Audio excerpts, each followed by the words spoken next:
Hey yo yo yo, salut les turfeuses, salut les turfeurs, bienvenue pour un nouveau pronostic de Benoît Requin. Ok, place au pronostic du quintet du samedi 8 octobre, direction Caen pour le prix d'automne. 3 attelés, 2450 mètres, 16 partants, réunion 1, course 3, indice de confiance 4 sur 5. Cette vidéo, je la tourne avant l'arrivée du quintet de ce vendredi, je reviendrai dessus demain. N'hésitez pas à mettre un pouce bleu si la vidéo vous a plu, vous aidez ainsi grandement la chaîne. Ok, c'est parti, on commence le pronostic et on commence avec le numéro 1, Far West du Rib, et on écoute l'entraîneur Joël Allais. Pour info, là, on aura les commentaires de tous les entraîneurs de la course. Ça devient rare, c'est pour ça que je le précise. D'habitude, il y a toujours, enfin, c'est souvent maintenant qu'il nous en manque au moins 1, 2, 3, des fois 4 carrément commentaires d'entraîneurs.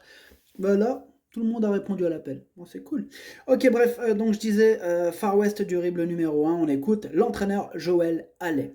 Far West du Rib est très bien de condition, je ne peux pas le déférer à répétition. Aussi, il gardera ses fers ici.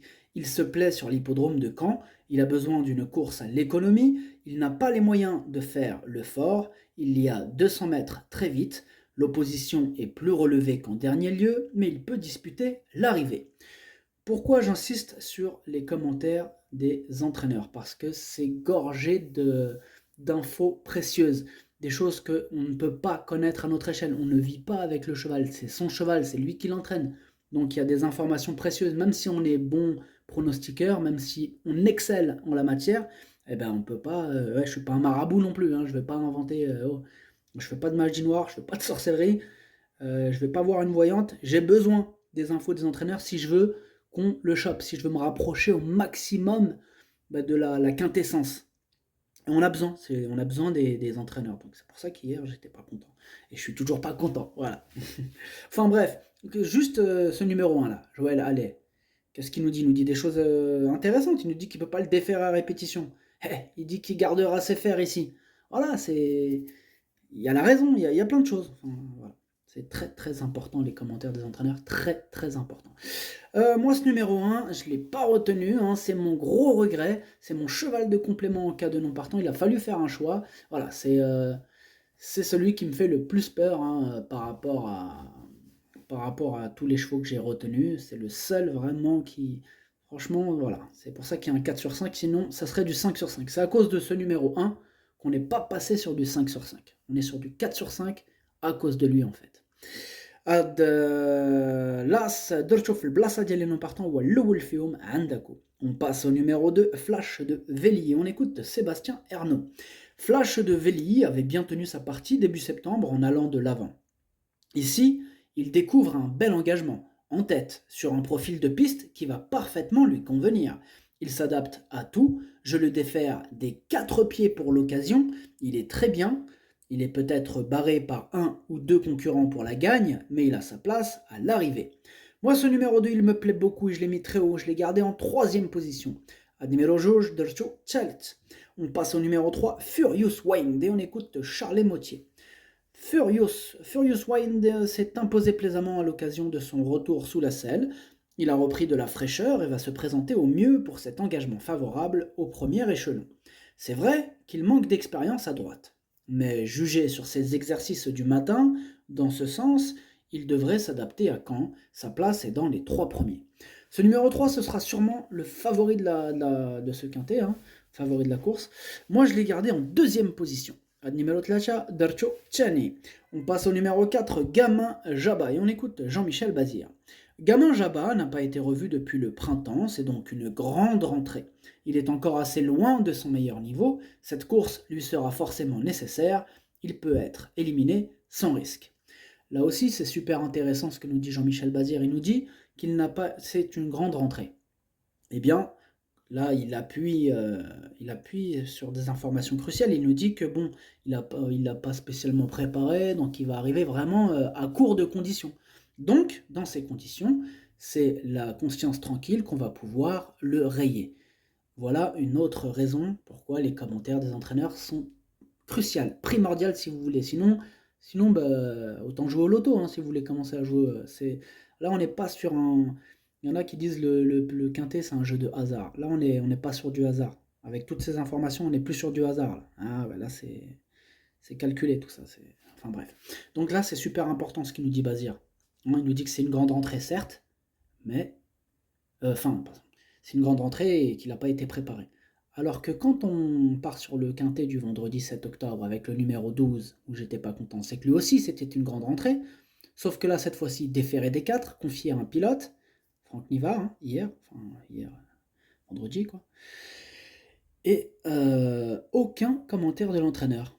Donc on ne sait pas si il aurait pu nous dire par exemple, oui, bah, c'est une rentrée, il n'a pas été préparé, vous pouvez l'écarter. Non, là carrément, moi je l'avais mis en 5e position.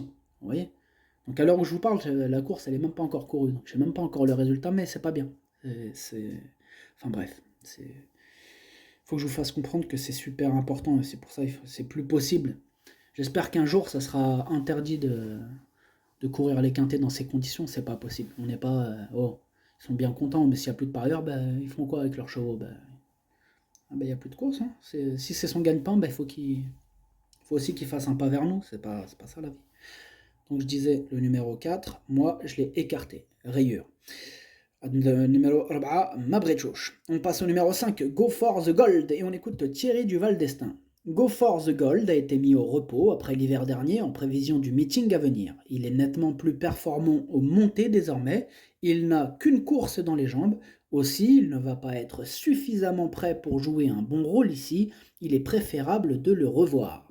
Moi, ce numéro 5, je ne l'ai pas retenu dans mon pronostic. Le numéro 5, Madrchouch. Pour ajouter une information, attention. C'est vrai que c'est bien d'avoir tous les commentaires des entraîneurs, mais ça ne veut pas dire qu'il faut non plus boire ce qu'ils disent. Il faut prendre un peu de recul et analyser. Il y en a certains, on peut leur faire confiance totalement. Il y en a d'autres, ils sont sur ma liste rouge. C'est pour cette raison que je l'ai mis en place, cette liste rouge. On passe au numéro 6, Falco des Rochers. On écoute Axel Lenoir. Falco des Rochers démarre bien désormais. Aussi, je devrais pouvoir le placer où je le souhaite. Il est préférable de le préserver, car sinon il aurait tendance à trop en faire. Il a repris un peu de fraîcheur depuis Châteaubriand. Je l'ai gardé pour cette course. Il fait bien camp. L'opposition n'est pas plus relevée qu'en dernier lieu. Je compte sur lui. Moi, ce numéro 6, c'est mon préféré et je l'ai mis en tête de mon pronostic. Le numéro 6, on passe au numéro 7, Falco du Douai. On écoute Christophe Germain. Falco du Douai réalise une bonne année 2022, il est souvent moins bien l'hiver, aussi il faut en profiter durant la belle saison. Il découvre un engagement idéal, le profil de Caen lui convient parfaitement, il est capable d'adopter différentes tactiques, mais à Caen, on va sans doute le cacher, je le présente avec des ambitions. Ce numéro 7, moi je l'ai retenu en 5e position, le numéro 7, Dercho James. On passe au numéro 8, Étoile Rouge, et on écoute Emmanuel Varin. Étoile Rouge a été obligée de faire un effort au premier tour en dernier lieu, se retrouvant en dehors du leader.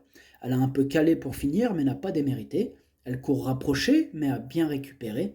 Il vaut mieux courir plus relevé, mais en tête. Elle n'a que des allus usés derrière. Avec un bon parcours, elle peut se placer.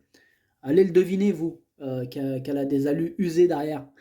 Ça, c'est l'entraîneur, il va vous le dire, personne d'autre. Ou votre voyante, à la rigueur. Mais moi, j'y crois pas. Enfin, je crois pas. C'est interdit. C'est haram, les voyantes. Enfin bref, Étoile Rouge, ce numéro 8, moi je ne l'ai pas retenu dans mon... qu'est-ce que je raconte? Si, je l'ai retenu en bout de combinaison.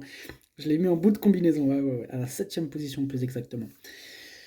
Ad numéro 8, Dercho Saba. On passe au numéro 9, Forum Mélois, et on écoute Pierre Belloche. Forum Mélois effectue une rentrée, il a pris un peu l'air en bord de mer et revient avec de la fraîcheur et de la souplesse. On va un peu voir où il en est. Il n'aura pas d'ambition majeure étant donné qu'il rend 25 mètres et qu'il est ferré. On va essayer de faire une belle ligne droite avec des allus sous les pieds. Ce numéro 9, je ne l'ai pas retenu. Par contre, c'est quand même mon deuxième cheval de complément en cas de non partant, en cas de défaillance. On va lui accorder une belle note de méfiance. Donc il a sa place dans un champ réduit, dans un coup de folie. Question de feeling. Ad numéro 7, درتشوف البلاصة ديال non partant والثاني فيهم عندكو. On passe au numéro 10, Elliot d'Ambry. On écoute Eddy Plancheneau. Elliot d'Ambry a été victime de la maladie de Lyme en fin d'hiver. Il a été soigné et a fait sa rentrée le mois dernier à Cran sur une piste pénible. Il a gagné en condition depuis et sera pieds nus. Il avait très bien couru lors de son unique sortie à Caen. La 5e place est possible. J'espère qu'il sera prêt pour un bel engagement début novembre. Ce numéro 10, sachez que c'est lui le 8e de mon pronostic. Ad numéro 10, Dercho Walchamendjeli. On passe au numéro 11, Goélandofort, et on écoute Christian Bijon. Goélandofort n'est pas prêt. Il s'agit pour lui d'une grande rentrée. Il faut le regarder courir, vous pouvez faire l'impasse sur sa candidature. J'ai fait confiance à Christian Bijon, j'ai fait l'impasse sur sa candidature. À numéro 11, Madrchoch. On passe au numéro 12, Desperado, et on écoute Arnaud Hubert. Desperado avait de nouveau connu des problèmes de jambes en début d'année. Dernièrement, il a effectué sa rentrée dans le terrain lourd de Cran. Il a encore besoin de plusieurs parcours pour revenir au mieux. J'espère que, comme lors du précédent meeting, il pourra accrocher des places sous la selle cet hiver. Pour l'heure, il est préférable de faire l'impasse. Ce numéro 12 aussi, je l'ai écarté. Ad numéro 13, Madrchoch. On passe au numéro 13, Grand Art, et on écoute Hansen, Eric Bondo. Grand Art n'était pas assez près la dernière fois, il sera bien ce coup-ci. En outre, il sera à son affaire pour tourner à droite. Quand on rend 25 mètres, il faut que cela se passe bien. S'il peut s'exprimer dans des conditions favorables, je pense le voir bien se comporter. Ce numéro 13, Grand Art, je l'ai gardé assez haut, je l'ai mis en 4e position. Ad numéro 13, Darcho Rabat. On passe au numéro 14, Galatéji, on écoute Thomas Chalon. Galatéji a eu une micro-fêlure l'hiver dernier. On a fait un programme sur l'herbe. Pour sa rentrée, il avait logiquement besoin. À Cran, dans un terrain lourd, j'ai couru plus offensif et il a coincé. Cette course lui était nécessaire. Il affiche de la souplesse, il devrait courir en progrès et ambitionnera une petite allocation en courant battu. Ce numéro 14, je l'ai gardé en bout de combinaison. On passe au numéro 15, Digne et Droit. On écoute Pierre-Alain Renwalt Boulard. Digne et Droit va manquer. En dernier lieu, c'était une grande rentrée après avoir été arrêté dans son entraînement.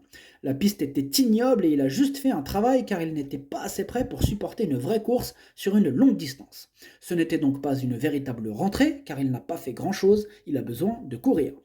Merci Pierre-Alain Renwalt Boulard, vous voyez, il a fait l'effort de nous parler et il nous en a appris beaucoup sur le cheval, merci beaucoup. Ce numéro 15, du coup, je ne l'ai pas écarté avec toutes ces informations et ce que j'ai sous les yeux en plus des informations de l'entraîneur, ce qui fait que ça me pousse à l'écarter. Enfin bref. On passe ad numéro 15, Madrchoch. On passe au numéro 16, Firello, et on écoute Cyril Chenu.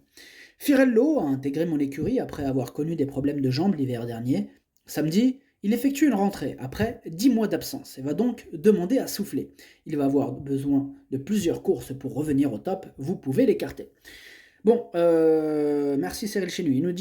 Cyril Chenu nous dit on peut écarter ce numéro 16.